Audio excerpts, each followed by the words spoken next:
नमस्कार मित्रों, मैं सुभाष चंद्र दहिया नॉलेज नेशन के लिए। और मित्रों, अब तक हमने जान लिया है जालोर के चौहान के विषय में हम पढ़ चुके हैं। उम्मीद करूंगा वो ऑडियो क्लास आपको पसंद आई होगी और निश्चित रूपेण आपके ज्ञान में वृद्धि हुई होगी। और अब हम बात करेंगे रणथंभौर के चौहान के विषय में, जिनके बारे में आप जानते होंगे कुछ तो, लेकिन आज मैं बताना चाहूँगा। और आज इस ऑडियो क्लास में हम सभी रणथंभौर के जो प्रमुख सम्राट हुए, जो कि राजा हुए, शासन सत्ता जिन्होंने संभाली, उसके विषय में चर्चा करेंगे। और रणथंभौर का नाम आते ही आपको निश्चित रूप से एक घटना याद आई होगी, और वो ये कि अरावली पर्वत की सबसे खतरनाक किले के रूप में बात करेंगे हम सभी बिंदुओं पर। मैं बात करूंगा रणथंभौर से पहले, क्योंकि किसी भी राजवंश या किसी भी दुर्ग की अगर बात करते हैं तो वो निश्चित किसी न किसी शाखा या किसी न किसी घटनाक्रम से जुड़ा होता है। तो हम बात करेंगे अजमेर के चौहानों की। अजमेर के चौहानों में से पृथ्वीराज तृतीय, जिसकी बारे में आप जानते होंगे और आगे हम जानेंगे जब अजमेर के चौहान पढ़ेंगे। तो बात करूंगा 1191 के अंदर, जो कि एक मोहम्मद गौरी, आपने नाम सुना होगा, उसके साथ जो युद्ध होता है उसके विषय में आप जानते होंगे। इस युद्ध के अंदर आप ये भी जानते होंगे कि पृथ्वीराज विजय प्रथम 1191 के अंदर विजय होता है और 1192 के अंदर इसकी हार होती है। तो साबुद्दीन गौरी उसका नाम माना जाता है और अफगान से आता है, ये अफगान शासक रहा हुआ है। ज़्यादा इसके विषय में चर्चा नहीं करूंगा, सीधे चलेंगे, क्योंकि जब 1192 के अंदर युद्ध हार जाता है, पृथ्वीराज की हत्या मोहम्मद गौरी द्वारा कर दी जाती है। ये घटनाक्रम हम जब अजमेर के चौहान पढ़ेंगे तब पढ़ेंगे। सीधे बात करते हैं पृथ्वीराज तृतीय के पुत्र की, जो कि गोविंदराज के नाम से जाना जाता है। 1194 के अंदर रणथंभौर चले जाते हैं। रणथंभौर के अंदर रणथंभौर गढ़ की, यानी कि दुर्ग की स्थापना, चौहानों की एक मुख्य शाखा की स्थापना वहां से होती है। वहां से एक नई एक शाखा के रूप में निकलती है। और बात करेंगे गोविंदराज चौहान ने, जो कि 1194 के अंदर रणथंभौर को बसाया, या कि ये कह सकते हैं कि एक चौहानों की एक नई शाखा निकली। और काफी प्रतापी राजा रहे, काफी विद्वान, काफी अच्छे राजा महाराज गोविंदराज रहे। और इसके बाद में जो अब चर्चा करेंगे, क्योंकि इसके बाद में जो कि मुख्य जो घटनाक्रम आता है वो बात करेंगे, क्योंकि हम छोटे छोटे राजा, क्योंकि इनके बाद जैसे अल्हण, और अल्हण के बाद प्रहलादेवन, और प्रहलादेवन के बाद बात करेंगे वीरवाण, वीरवाण के बाद बात करेंगे भागवत, और भागवत के बाद बात करेंगे तो जैतर सिंह की बात करेंगे, जो कि हमीर के बारे में, क्योंकि रणथंभौर की मुख्य जो घटना जुड़ी है वो हमीर से ही जुड़ी है। ये जो बीच में अभी मैंने चर्चा करी उनके बारे में ज़्यादा कुछ है नहीं, और बात हम करेंगे कंपटीशन के दृष्टि से, तो उसमें इतना कोई इनके विषय में कोई जानकारी है नहीं और नहीं पूछा जाता है। मुख्य जो बिंदु या कि मुख्य जो बात पूछी जाती है परीक्षा की दृष्टिकोण से हम बात करेंगे, वो कि या तो रणथंभौर की स्थापना, या रणथंभौर को किसने बसाया, रणथंभौर के अंदर चौहानों की शाखा का जो प्रथम व्यक्ति है उसकी चर्चा की जाती है। और वो मैंने ऊपर आपको बताया 1194 के अंदर गोविंदराज के द्वारा बसाया गया। बाद में इसके बाद जो कि ऊपर मैंने चर्चा की अल्हण से लेकर जैतर सिंह, जो कि जैतर सिंह हमीर चौहान के पिताश्री हैं। और अब बात करेंगे हमीर के बारे में, क्योंकि हमीर ही एक प्रतापी शासक रहे हैं। तो हमीर के बारे में बात करने से पहले मैं बताऊंगा, हमीर के पिता का नाम जैतर सिंह था, जिन की याद में हमीर ने रणथंभौर में 32 खंभों की एक छतरी बनाई। इस छतरी को न्याय की छतरी भी कहा जाता है। बताते कि अपने पिता के 32 वर्ष शासन पूरे करने की उपलक्ष्य में ये छतरी बनाई गई। और हमीर की बात जब आती है तो बहुत ही प्रतापी और बहुत ही शूरवीर और शिव भक्त के रूप में इन्हें माना जाता है। और हमीर की बात करेंगे, हमीर ने राजगद्दी, जो कि आपको मैं बताऊं, संभाली थी 1282 के अंदर। राजगद्दी जो संभाली 1282 के अंदर, उसके पिता की मृत्यु के बाद जब हमीर अपने 1282 से लेकर 1301 तक शासन सत्ता संभालते हैं। और उस समय दिल्ली के अंदर जो कि शासक था, वो आपको मैंने बलबन के बारे में बताया था। बलबन इसके शासक रहे दिल्ली के अंदर।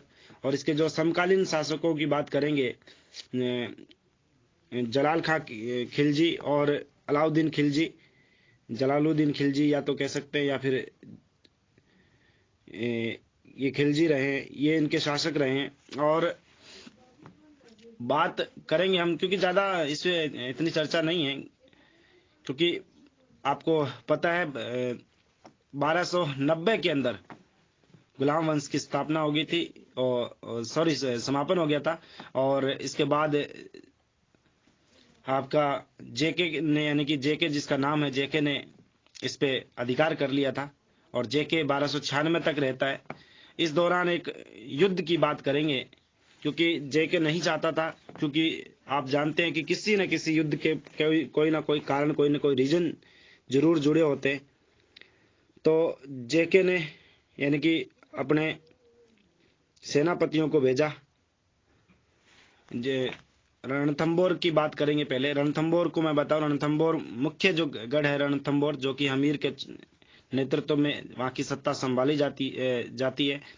और रणथंबोर से पहले एक जाहिन के दुर्ग की बात करेंगे। जाहिन की दुर्ग, जो कि आप मैंने पहले बताया था, जिस प्रकार से हमने जालोर पढ़ा तो सिवाना उसकी कुंजी मानी जाती है, उसी प्रकार से रणथंबोर की कुंजी अगर मानी जाती है, वो जाहिन का दुर्ग मानी जाती है। जब खिलजी द्वारा यानी कि जेके द्वारा आक्रमण किया जाता है, तो उस पर आक्रमण किया जाता है जाहिन दुर्ग पे, और जाहिन दुर्ग पे 1291 में आक्रमण किया जाता है। और 1291 में हमीर अपने एक मुख्य सैनिक, जो कि गुरुदास सैनी के रूप में होते हैं, उन्हें भेजता है, और उस युद्ध में वो मारे जाते हैं। किंतु इस युद्ध में विजयी जो होती है वो हमीर की होती है, और जेके हार जाता है। फिर तुरंत 1292 के अंदर एक युद्ध करता है, जो कि जालोर पे आक्रमण करता है, और इस युद्ध में भी जेके की हार होती है। और बताते हैं कि जेके अपने सेनापतियों के साथ इस युद्ध में भी हार जाता है। तो एक कहावत आती है, एक जनश्रुति आती है, कुछ ग्रंथों में अलग अलग भी है, लेकिन मैं बात करूंगा। जेके ने एक कहावत कही थी, क्योंकि किसी भी युद्ध में जब हार हो जाती है या कोई जब बात बिगड़ जाती है, तो अपनी टांग ऊंची रखने के लिए कुछ न कुछ एक अपने द्वारा वक्तव्य जारी किया जाता है, जो कि हार जाता है उस शासक द्वारा। वैसा ही हुआ। उसने कहा कि रणथंबोर तो मुसलमान के एक बाल के बराबर नहीं है। एक कहावत ये भी आती है, और दूसरी कहावत ये भी आती है कि रणथंबोर जैसे दुर्गों में तो मेरे सैनिक पांव तक न धरेंगे।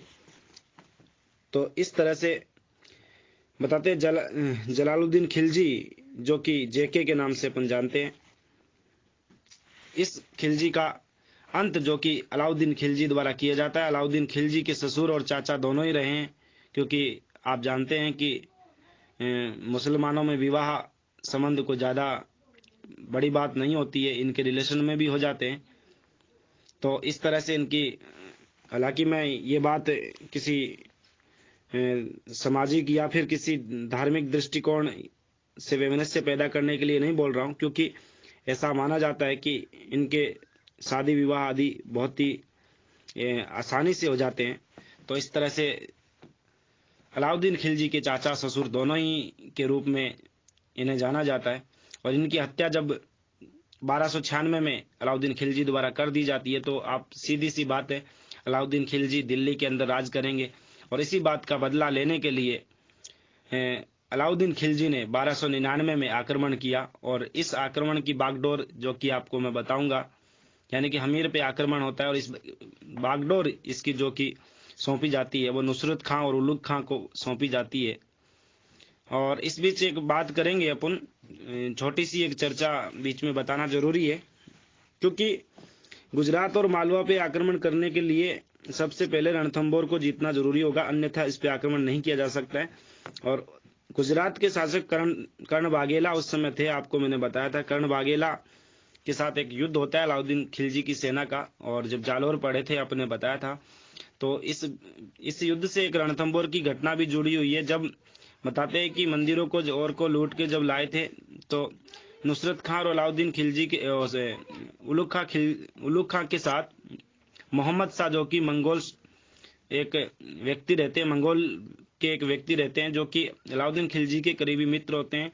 तो इनका संबंध अलाउद्दीन खिलजी से जुड़ा होता है, लेकिन इससे अधिक कहीं अलाउद्दीन खिलजी की पत्नी चिमना से जुड़ा होता है और आपस में एक प्रेम प्रसंग होता है, जिसके चलते मैं आपको बताऊंगा कि अलाउद्दीन खिलजी से नाराज होता है और बाद में इस विषय की जानकारी अलाउद्दीन खिलजी को भी मिल जाती है। तो इस जब 1299 में युद्ध होता है तो इस युद्ध के साथ मोहम्मद शाह और नुसरत खान और उलुग खां को, इनको जब युद्ध विजय पे भेजते हैं 1299 के अंदर, कर्ण वाघेला की हत्या हो जाती है और सोमनाथ मंदिर को लूटा जाता है। तो इसी बात को जब लेकर, धन को लेकर जब बंटवारे की बात आती है तो रणथंभौर के आसपास इस विषय को लेकर मोहम्मद शाह और उल्लू खां और नुसरत खां के बीच में विवाद होता है। तो इसी विवाद को लेकर जब मोहम्मद शाह हमीर की शरण में चले जाते हैं, बताते हैं कि इसी हमीर के साथ लड़ाई के कारण 2-3 कारण थे। एक तो प्रमुख कारण ये था कि मोहम्मद शाह जो कि हमीर की शरण में चले गए थे, उन्हें न लौटाने के कारण। दूसरा ये कारण था कि हमीर एक प्रतापी हिंदू शासक था और उसने, बताते हैं कि दिल्ली सत्ता को, यानी कि दिल्ली शासकों को, जो कि एक कर्ज के रूप में, जो कि एक ऋण के रूप में, सॉरी बात करेंगे एक टैक्स के रूप में, जो कि कुछ राशि, कुछ धन दिया जाता था, वो देने से मना कर दिया। बताते हैं एक ये भी कारण था और एक कारण ये था कि अलाउद्दीन खिलजी के विरोधी, यानी कि अलाउद्दीन खिलजी के दुश्मन मोहम्मद शाह को जो कि शरण दे दी थी। और आप जानते हैं कि राजपूतों की एक खासियत रही है कि शरणागत की लज्जा, अगर शरणागत की रक्षा अगर प्राण देके भी की जाए तो हिंदुत्व भारतवर्ष की पूरी ये एक रही है कि अतिथि देवो भव, आप जानते होंगे। उसी प्रकार से मोहम्मद शाह जब हमीर के शरण में होते हैं तो उसकी रक्षा करना उनका परम धर्म बन जाता है और इसी बात को लेकर आगे चल के युद्ध होते हैं। तो 1299 के युद्ध की बात करेंगे। 1299 के अंदर जब युद्ध होता है तो एक घटनाक्रम आता है और इस युद्ध को, जो कि आपको मैं बताऊं, इस युद्ध के अंदर, ये युद्ध जो कि जाना जाता है, इस युद्ध का नाम हिंदू वाट के नाम से, वे बनास नदी के किनारे ये युद्ध होता है। और इस युद्ध में हमीर के तरफ से भीमदेव और धर्म सिंह 2 सेनापति भेजे जाते हैं जो कि युद्ध करते हैं, और अलाउद्दीन खिलजी के द्वारा जो कि 2 सेनापति भेजे जाते हैं, नुसरत खां और उल्लुग खां भेजे जाते हैं। तो जब बताते हैं कि एक पद्धति आती है घेवरा पद्धति, एक घेवरा पद्धति जो कि घेवर या घेवरा पद्धति या जेवरा पद्धति युद्ध की होती है, जिसके अंदर एक कपड़े के अंदर पत्थर बांध के फेंका जाता है, जिससे नुसरत खां की हत्या हो जाती है, ऑन द स्पॉट, मतलब मर जाते हैं वो।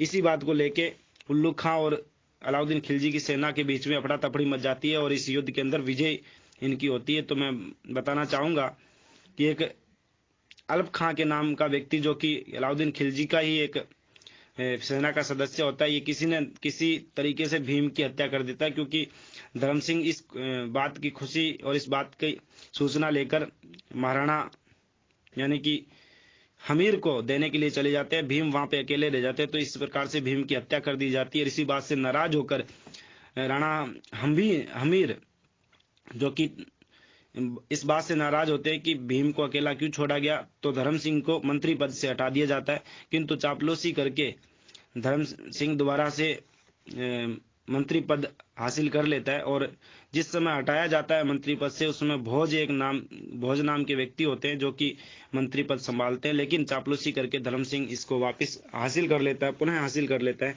और इसी बात से नाराज होकर, क्योंकि आप जानते हैं जब किसी के मान सम्मान की बात आती है तो निश्चित, और भारतवर्ष के अधिकांश युद्धों के अंदर या तो विश्वासघात या मंत्रियों के फेरबदल या फिर स्त्रियों को लेकर ही युद्ध हुए हैं और इनके अंदर विश्वासघात और मंत्रियों की वजह से युद्ध हारे हैं। ज्यादातर युद्धों की बात करूं तो बात करूंगा भोज की, तो भोज जो कि अलाउद्दीन खिलजी के शरण में चला जाता है और बार बार उसी को उकसाता है। और बात जो कि आपको मैंने बताई थी नुसरत खां की हत्या के कारण 1299 के युद्ध के अंदर विजयी जो की होती है वो हमीर की होती है। बताते हैं कि हमीर के कुल 17 युद्ध किए, जिसमें से 16 युद्धों के अंदर उसे विजय मिली।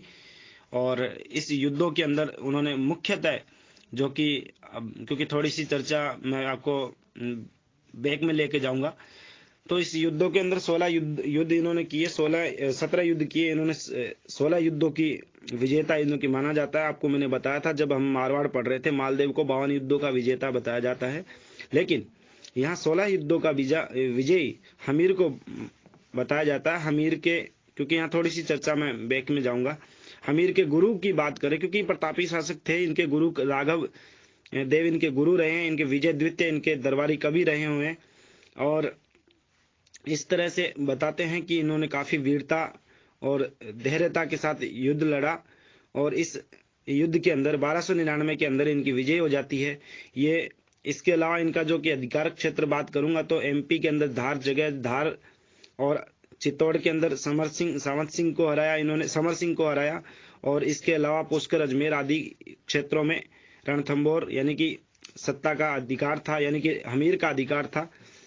अब बात करूंगा कि अलाउद्दीन खिलजी के स्वयं के द्वारा जो कि 1301 में युद्ध किया जाता है, इस युद्ध को भी हिंदू वाट के नाम से या हिंदू वाट के नाम से बताया जाता है कि हिंदुओं का प्रतापी शासक एकमात्र हमीर के अलावा कोई ऐसा शासक नहीं था। और हमीर के लिए एक कहावत कही जाती है, सिंह सवन सतपुरुष वचन एक बार, सिंह सवन वचन एक बार, कदली फल अधिक बार, त्रिया तेल हट हमीर चढ़े न दूजी बार। एक कहावत प्रसिद्ध है, यानी कि हमीर हट और त्रिया हट दोबारा कभी, त्रिया को तेल दोबारा नहीं चढ़ता है, और हमीर जैसा राजा को हटी एक बार जब हट कर लेता है तो उसे मनाना बहुत मुश्किल होता है, ऐसा माना जाता है।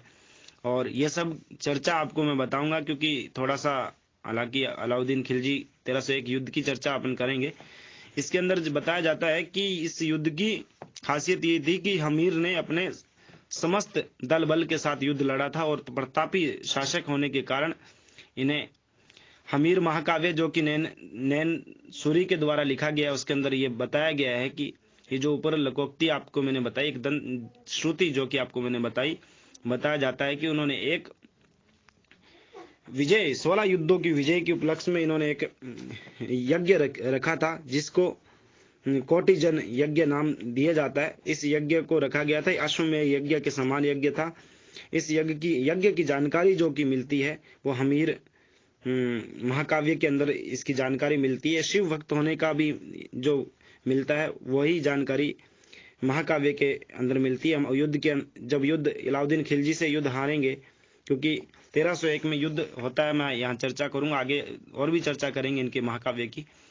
1301 के अंदर जब अलाउद्दीन खिलजी के साथ युद्ध होता है तो बताते हैं कि युद्ध बड़ी भीषणता से लड़ा जाता है और चारों ओर से घिर जाती है, यानी कि रणथंभौर को चारों ओर से घेर लिया जाता है। इसी कारण से बताते हैं कि हमीर के दो मुख्य सेनापति जो कि रणमल और रतिपाल के नाम से जाने जाते हैं, उनको सेना का बागडोर सौंप दिया जाता है। बताते हैं कि युद्ध अलाउद्दीन खिलजी किसी भी कंडीशन में युद्ध जीतने की स्थिति में नहीं होता है, अंततः वह किसी न किसी षड्यंत्र का सहारा लेना चाहता है। तो बताते हैं कि जब रतिपाल जब भ्रमण के लिए आते हैं, अलग अलग इस विषय में थोड़ा सा विद्वानों में मतभेद है। कुछ लोग तो कहते हैं कि हमीर रतिपाल को भेजता है, कुछ लोग कहते हैं कि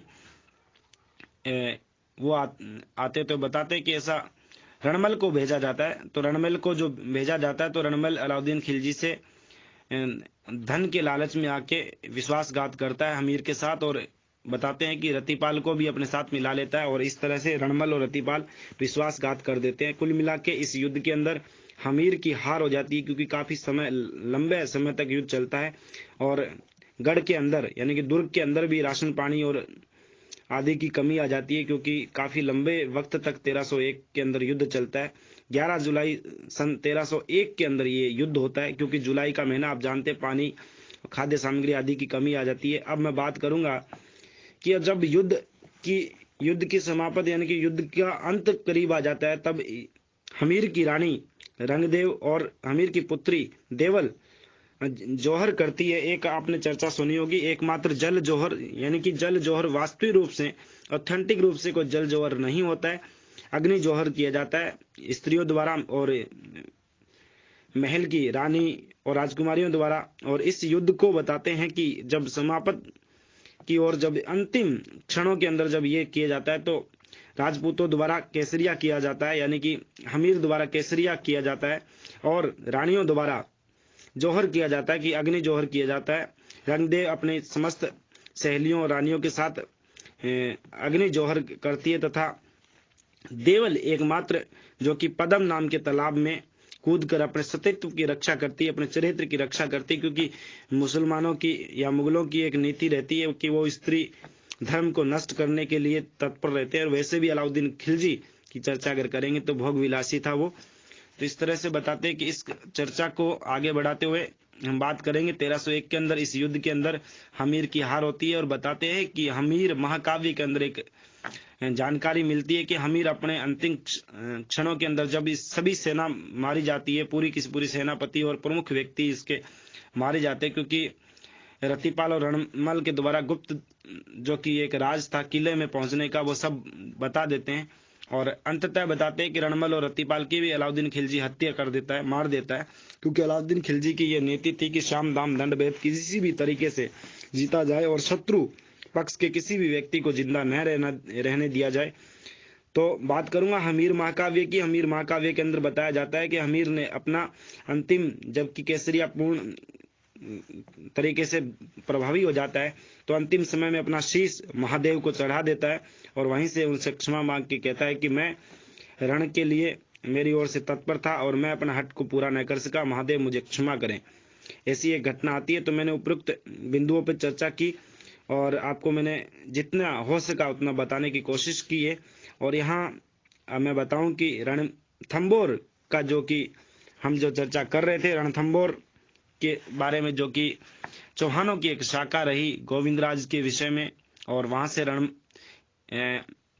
हमीर चौहान के बारे में जो कि हमने चर्चा की वो संपूर्ण होती है। और उम्मीद करूंगा मुख्य जो कि प्रतियोगी परीक्षाओं की दृष्टि से जो कि इतिहास जानना जरूरी था आप लोग के लिए, वो मैंने पूरी रूप से बताने की कोशिश की है। और मित्रों, आपसे एक निवेदन करूंगा कि चैनल को सब्सक्राइब करें, लाइक करें, जिससे कि हम जो भी आपको अलग अलग जो कि क्लासेस, ऑडियो क्लासेस मिल रही है, उसमें जो ऑडियो क्लास बनाता है, आप जानते हो कि एक दृष्टिहीन के द्वारा बनाई जाती है, तो वो कितनी मेहनत वो करते होंगे, कितना संघर्ष इस कलेक्शन को करने के लिए करते होंगे। तो आप लोगों के कमेंट, आप लोगों की सहयोग, और आप लोग जब सब्सक्राइब लाइक करेंगे, अपने विचार ग्रुप के अंदर यानी कि व्हाट्सएप समूह नॉलेज नेशन के अंदर अपने विचार देंगे, तभी हम लोग ये जान पाएंगे कि वास्तव में हम लोग जो जानकारी दे रहे हैं, जो संकलन कर रहे हैं, वो आपके काम भी आ रहा है या नहीं आ रहा है। क्योंकि आप लोग अगर बताएंगे तभी हमारा हौसला भी बढ़ेगा और ग्रुप के अन्य सदस्यों को भी पता चलेगा कि वास्तव में कुल कितने लोग सुनते हैं। क्योंकि ऑडियो क्लास को कुल कितने सुन रहे हैं और नहीं सुन रहे हैं, इसके विषय में मुझे अभी भी संदेह है, क्योंकि कोई ज़्यादा विशेष चर्चा होती नहीं है। और खासकर मैं बात करूंगा, मेरे ऑडियो क्लासेस के विषय में ज़्यादा कुछ किसी का कमेंट आया नहीं है। हालांकि कुछ लोगों ने क्वेश्चन आंसर दिए हैं, मैं उन आंसरों की तारीफ करता हूं जिन्होंने अपने कोशिश की, क्योंकि आप ही का फायदा है और हमारा भी फायदा है। मैं आपको बताऊं कि हम भी इस इतिहास को पढ़कर प्रसन्न होते हैं, और आप भी, मैं उम्मीद करूंगा कि भारत के महान जो कि शासक रहे हैं उनके विषय में पढ़ना बहुत जरूरी है। और खासकर हमारे संस्कृति और हमारे देश भारतवर्ष के विषय में जो इतिहास के मुख्य बिंदु है उनको पढ़ना और जानना बहुत जरूरी है। तो हमीर एक प्रतापी महाशिव भक्त महाराज रहे हैं, और उम्मीद करूंगा कि आपको रणथंबोर के चौहानों के विषय में जो कुछ बता सका वो समझ आया होगा। धन्यवाद।